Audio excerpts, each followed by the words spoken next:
معزز سامعین، بڑے فرماتے ہیں کہ کسی جاہل سے کبھی بھی جہالت کے میدان میں مقابلہ نہ کرو۔ جاہل اس میدان کا چیمپئن ہوتا ہے اور آپ اسے اس کے میدان میں شکست نہیں دے سکتے۔ البتہ ایک سوال پیدا ہوتا ہے کہ پھر جاہل کی پہچان کیسے؟ وہ بھی تو عام لوگوں کی طرح 2 آنکھیں، 2 کان، 1 منہ، 1 ناک، 2 بازو اور 2 ٹانگیں رکھتا ہے۔ پھر کیسے پہچانا جائے کہ جاہل ہے؟ جاہل کی پہچان کسی صورت آسان نہیں ہوتی، مگر کچھ چیزیں ہیں جن کا مشاہدہ کر لیتے ہیں ہم۔ ہر پڑھا لکھا شخص عالم نہیں ہوتا۔ بالکل ایسا ہی ہوتا ہے جیسے کسی گدھے پر کتابیں لاد دینے سے وہ تعلیم یافتہ نہیں ہو جاتا۔ ایسے ہی کچھ لوگ ہوتے ہیں جنہوں نے بہت ساری کتابیں پڑھ رکھی ہوتی مگر تعلیم نے ان کا کچھ نہیں بگاڑا ہوتا۔ اور یہ ضروری بھی نہیں کہ کتابوں کی لائبریری کی لائبریرین نے کتابیں ساری ہی پڑھ رکھی ہوں۔ عزیزان من، قبر کا حال مردہ جانتا ہے یا پھر اس کا رب جانتا ہے۔ ہم لوگ زندہ شخص کے عمل پر گواہ بنتے ہیں۔ ہم اس کے ظاہر سے یہ طے کرتے ہیں کہ یہ شخص عالم ہے یا جاہل۔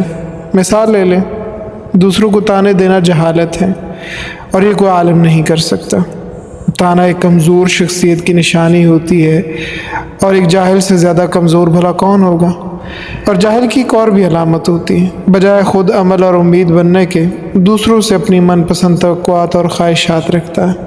اور دوسروں سے اپنی من پسند توقعات اور خواہشات رکھنے سے بڑھ کر بڑی جہالت بھلا کیا ہو سکتی ہے؟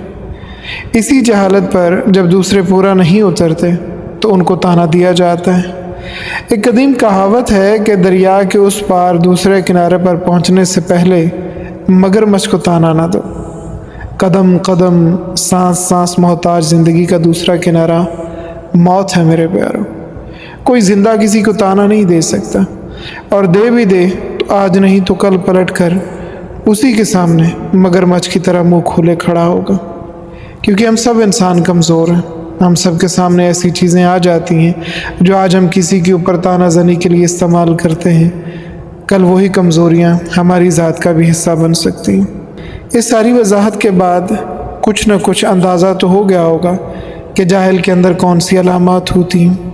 اب ایسا کرتے ہیں کہ اس آئینے میں سب اپنا اپنا چہرہ دیکھتے ہیں۔